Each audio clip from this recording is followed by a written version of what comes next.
रीमरू आकर मिलता है कुरुबी से, जो टेम्पस में एक आर्टिसन के तौर पर रहता है, जो रीमरू और पूरे टेम्पस के लिए हथियार, आर्मर्स और शील्ड वगैरह बनाता है। दोस्तों, हार्वेस्ट फेस्टिवल के दौरान कुरुबी को भी गिफ्ट के तौर पर एक यूनिक स्किल मिली थी, जिसका नाम है मास्टर क्राफ्ट, जिसके मुताबिक कुरुबी ऐसी चीज़ें बना सकता है जो ज़्यादातर लोग इस्तेमाल भी नहीं कर सकते, क्योंकि वो चीज़ें यूनिक लेवल की होती हैं। और दोस्तों, इसी का फायदा उठाकर रीमरू ने उसे जिम्मेदारी दी है फेस्टिवल शुरू होने से पहले ढेर सारे इक्विपमेंट्स रेडी करने की, क्योंकि रीमरू चाहता है कि इनका इस्तेमाल मॉन्स्टर ड्रॉप और ट्रेजर चेस्ट में मिलने वाले वेपन्स की तरह की जाए। यानी फुल स्विंग में तैयारी चल रही है डंजन को जितना हो सके उतना रियलिस्टिक रखने की। फिर दोस्तों, कुरुबी रीमरू को एक नई तलवार भी सौंपता है जो उसने खुद ने बनाई है। और दोस्तों, इसकी खासियत ये है कि ये तलवार रीमरू के मैजिक यूज को सोख कर विकसित भी हो सकती है, यानी इसमें पोटेंशियल है खुद का ही लेवल बढ़ाने की।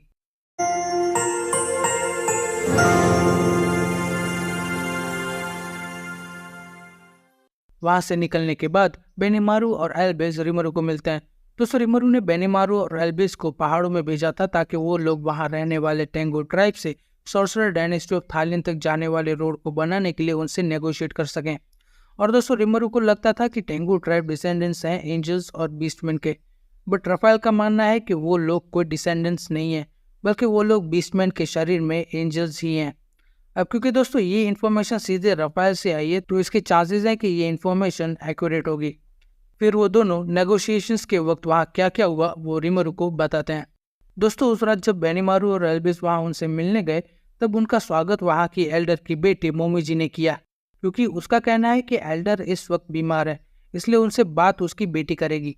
पहले तो खैर मोमी जी को ऐसा लगा कि डीमन लॉर्ड रीमरू पहले तो उनसे पंगा लेकर उनके इलाके को छीनना चाहते हैं, बट बेनिमारू उसका डाउट क्लियर करता है और उसे कहता है कि हम सॉर्सरर डायनेस्टी ऑफ थाईलैंड तक एक रोड बनाना चाहते हैं, जिसके लिए उन्हें इन पहाड़ों को क्रॉस करना होगा, और इसके लिए हम आपसे परमिशन मांगने आए हैं। वेल, इतना सुनते ही मोमी जी बेनिमारू को परमिशन दे तो देती है, बट जब बेनिमारू ने पहाड़ों से एक गुफा में से रास्ता निकाल कर रोड बनाने की ख्वाहिश रखी, तो वो नाराज हो गई। बेनिमारू ने गुफा वाली बात इसलिए रखी क्योंकि वो गुफा और उसमें से निकलने वाले रोड की अहमियत को जानता है। उसने बस भविष्य के बारे में सोचकर ही ऐसा कहा था, और इसके अलावा और कोई भी डिमांड वो नहीं कर रहा है। बट दोस्तों, मोमी जी मना कर देती है, क्योंकि उनके ट्राइब के लिए ये पहाड़ एक पवित्र जगह है, और वो लोग बेनिमारू की इस इच्छा को उनकी इंसल्ट मानती है। मगर जब एल्बिस ने भी उससे समझाने की कोशिश की, तो तब मोमी जी उसके साथ गलत व्यवहार करते हुए उसकी बेइज्जती करती है, जिसके बाद उन दोनों के बीच झगड़ा हो जाता है। दोस्तों, ये ऐसा वैसा झगड़ा नहीं था, वो लोग लिटरली फाइट करने लगते हैं। फिर दोस्तों, थोड़ी देर के बाद बेनिमारू उनकी फाइट के बीच में कूद पड़ता है, क्योंकि उसे पता है कि इस फाइट में मोमी जी एल्बिस को मारने की कोशिश कर रही थी, और ये फाइट जरा सी और आगे बढ़ती तो शायद वो कामयाब भी हो जाती। तो ऐसा कुछ टालने के लिए ही वो उन दोनों के बीच कूद पड़ा ताकि उनकी फाइट को रोक सके। और दोस्तों, इस लड़ाई की आवाज़ सुनकर मोमी जी की मम्मी जी भी बाहर आ जाती हैं और उस पर चिल्लाने लगती हैं, जिसके बाद वो खुद को इंट्रोड्यूस करती है। वैसे तो उनका नाम कायदे करके कुछ है, बट हम उन्हें एल्डर ही कहेंगे। फिर दोस्तों, वो एल्डर उन्हें दूसरे कमरे में ले जाती है। एल्डर को मिलने के बाद बेनिमारू को वो चीज़ें याद आने लगती हैं जो हाकुरो उन्हें बचपन में टेंगू के बारे में सिखाया करते थे, जिसके मुताबिक टेंगू एल्डर को लोग गॉड ऑफ द माउंटेन के नाम से भी जानते हैं, क्योंकि उनमें अबनॉर्मल मैजिक एनर्जी होती है जो एल्डर को इस ट्राइब का मास्टर वॉरियर बनाता है। बट जब बेनिमारू एल्डर से मिला, तब वो नोटिस करता है कि फिलहाल उस एल्डर में ज़रा भी मैजिकल एनर्जी नहीं बची है, जिसकी वजह से उनकी लाइफ फोर्स बहुत जल्द ख़त्म हो जाएगी। और इस बात को वो एल्डर भी कंफर्म करते हुए कहती है कि हाँ, वो भी मरने वाली हैं। दोस्तों, उस एल्डर के कनेक्शन बेनिमारू की ओगर विलेज से भी हैं, और उन्हें इस बात का पछतावा हो रहा है कि वो उन ओगर्स की मदद नहीं कर पाए थे और इन्वेजन के दौरान, जिसका जवाब देते हुए बेनिमारू कहता है कि पछतावा करने की ज़रूरत नहीं है, हम में से कोई भी आपको हमारी मदद ना करने के लिए दोषी नहीं मानता है। वो प्रॉब्लम हमारी थी और उसे सॉल्व भी हमें ही करना था। और बेनिमारू के मुताबिक जो हुआ वो बेहतर ही हुआ। मगर फिर बेनिमारू उनसे पूछता है कि वो उनके ओगर विलेज से कैसे कनेक्टेड है। तब एल्डर बताती है कि जब वो मोमी जी की फाइट को रोकने के लिए बीच में कूद पड़ा था, तो तब उन्होंने उसकी वो फाइटिंग स्टाइल पहचान ली थी। ये वही फाइटिंग स्टाइल है जो उन्होंने भी सीखी है ओगर विलेज में, और एल्डर को ये फाइटिंग स्टाइल सिखाने वाला और कोई नहीं बल्कि वो हाकुरो के दादाजी थे, जिन्होंने खुद इस फाइटिंग स्टाइल को डेवलप किया था। करीब 300 साल पहले वो एल्डर भटकते हुए ओगर विलेज जा पहुंची थी, जहाँ उसकी मुलाकात ब्याकू या अराकी से होती है, जो एक इंसान थे, यानी हाकुरो के ग्रैंडफादर। एल्डर और हाकुरो दोनों साथ में मिलकर ट्रेनिंग किया करते थे ब्याकुया के अंडर। अब क्योंकि दोस्तों वो एक इंसान थे तो उनकी जिंदगी ज्यादा लंबी नहीं थी, तो उनकी सिर्फ कुछ ही सालों में मौत हो जाती है। जिसके बाद एल्डर और हाकुरो एक दूसरे को चैलेंज करके ये आपस में ट्रेनिंग किया करते थे। बट एल्डर कभी भी हाकुरो से सीधी फाइट में कभी नहीं जीत पाई, मगर फिर भी एल्डर ने हार नहीं मानी और वो लगातार हाकुरो को चैलेंज करती रही। इन शॉर्ट ये तब तक चलता रहा जब तक एल्डर ने मोमी जी को जन्म नहीं दे दिया। हाँ, आपने बिल्कुल सही सुना, मोमी जी हाकुरो और एल्डर की सगी बेटी है। और दोस्तों ये जानने के बाद बेनिमारू और रिमरू का क्या रिएक्शन था मैं दोनों का साथ में दिखा देता हूँ, आप लोग देख ही सकते हैं। बेनिमारू किसी तरह खुद को जबरदस्ती शांत करता है और उसे बताता है कि कैसे हाकुरो उसे भी बचपन से लेकर आज तक ट्रेनिंग देते रहे हैं, और ये भी अब वो लोग डीमन लॉर्ड रिमरू के लिए काम करते हैं, और कैसे रिमरू ने उनका नाम अब हाकुरो रखा है। और ये सब सुनकर एल्डर भी खुश होती है। जिसके बाद वो लोग मेन टॉपिक पर आते हैं।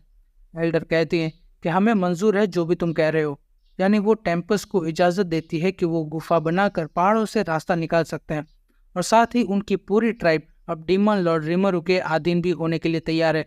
जिसका मतलब है कि अब रिमरू भी उनके ट्राइब को हुक्म दे सकता है और उनकी सुरक्षा की जिम्मेदारी भी अब टेम्पस की ही होगी, अगर मैं यहाँ गलत नहीं समझाऊँ तो। बट वो कहती हैं कि ये सब सिर्फ एक शर्त के साथ ही मुमकिन होगा, और उनकी शर्त यह है कि बदले में बेनिमारू को उनकी बेटी मोमी जी से शादी करनी होगी। और ये सुनकर ऑब्वियसली बेनिमारू हैरान था, और जब ये बात उसने रिमरू को बताई तो वो उसे सिंपैथी देने के बजाय बदले में उसे चिढ़ाने लगता है। जिसके बाद दोस्तों बेनिमारू उन्हें बस इतना कहकर वापस आ गया कि वो उनके ऑफर को कंसिडर करेगा। हालांकि उन्हें बिना गुफा निकाले रास्ता बनाने की मंजूरी तो अभी भी है, बट हम जानते हैं कि सीमलेस ट्रेडिंग करने के लिए पहाड़ से गुफा निकालना जरूरी है। बट बेनिमारू इस ऑफर का जवाब तभी देगा जब वो हाकुरो से इस बारे में बात करेगा, और इस वक्त हाकुरो और डियाब्लो फालमुद में मौजूद हैं। फिर दोस्तों अगले पैनल में हम देखते हैं कि यॉर्म द चैंपियन अब फालमुद का राजा बन चुका है, और दोस्तों राजा बनते ही उसने जो सबसे पहला काम किया है वो है नामकरण। उसने पता नहीं क्यों बट पूरे के पूरे देश का ही उसने नाम बदल दिया, और अब फालमुद का नाम है फालमेनस, जो उसने अपने ही नाम पर रखा है। और एक काम उसने राजा बनते ही अपनी पहली स्पीच में ही कर दिया।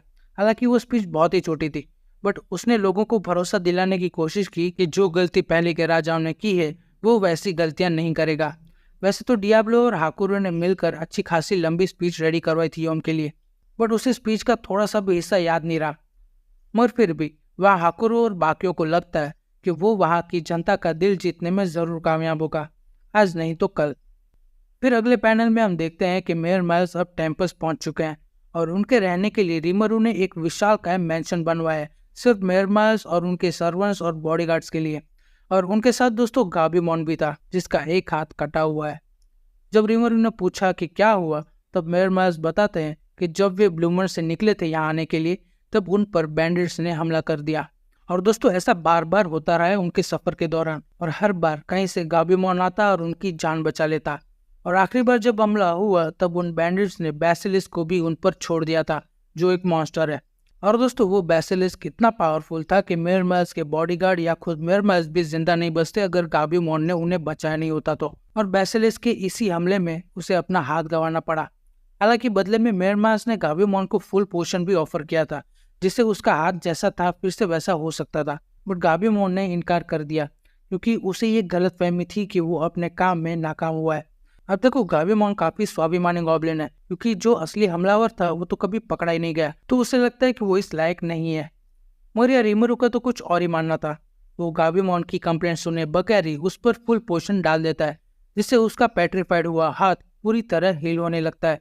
रिमरू उसे याद दिलाता है कि उसका असली मिशन क्या था, और ये भी कि वो अपने मिशन में कामयाब भी हो चुका है, क्योंकि मेयर माइल्स और उसके बॉडीगार्ड सभी सही सलामत टेम्पस पहुंच गए हैं। रिमरू अपनी बात को आगे बढ़ाते हुए कहता है कि ये तो साफ जाहिर हो रहा है कि तुम सब कुछ अकेले ही हैंडल करने की कोशिश करते हो, मगर तुम्हें इस बात का हमेशा ही ध्यान रखना होगा कि तुम्हारी ये जिद किसी दिन तुम्हें बहुत बड़े खतरे में डाल सकती है, जैसा कि आज हुआ।